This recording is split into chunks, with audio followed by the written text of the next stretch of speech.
I am a laryngologist, which is a voice specialist at Houston Methodist Hospital in the Texas Voice Center. And it was a voice center that was started by Dr. Stasny many, many years ago. And he built this kind of foundational relationship with Houston Grand Opera. And so we take care of a lot of their singers and performers. And so we've built this relationship both from a professional level, but then the last few years I've also been introduced more as a patron. And so now we also attend and we participate a lot. So it's been a lot of fun to get involved. I wasn't that familiar with the opera until Yin took me. The first one she took me to was The Magic Flute, and then Turandot.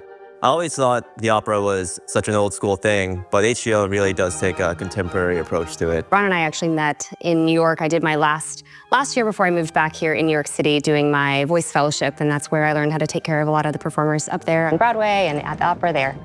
I'm from Brooklyn, New York. I moved down here about 2 years ago. So when I knew I wanted to propose to Yin, I didn't really know where to do it in Houston. It was when we saw the opera Intelligence when a light bulb just went off in my head of, oh wow, this theater is beautiful. Ironically, Ron colluded with the staff at HGO and they sent us an email to ask us to come in on a Saturday morning for an interview, just like this one. And so I got this whole email. It was all very believable. And so I came dressed up. He showed up to the Wortham Center around 11 a.m., greeted by an HGO member that helped assist me with this grand scheme. It's all kind of a blur after that, but I just remember getting on a knee, proposing, and here we are today. It was actually Falstaff was out on the stage and there was a piano on the stage. And you would think that I would have realized at that point, but I still didn't realize until we were kind of sitting there. And he sat down and started playing a song that he had learned. I'm not kidding, even when I sat down, I was like, so where is the interview happening?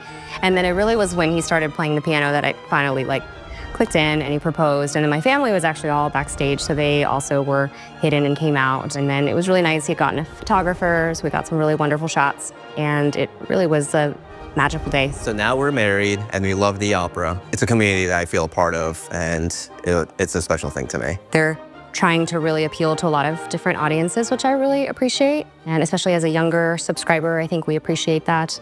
We're, fairly new to the world of opera. For people who don't really know much about the opera, the one thing I would tell them is to just give it a chance. I think there really is something for everyone, and I agree, give it a chance. Opera is easy to love. You'll see. Truly. Madly. Deeply.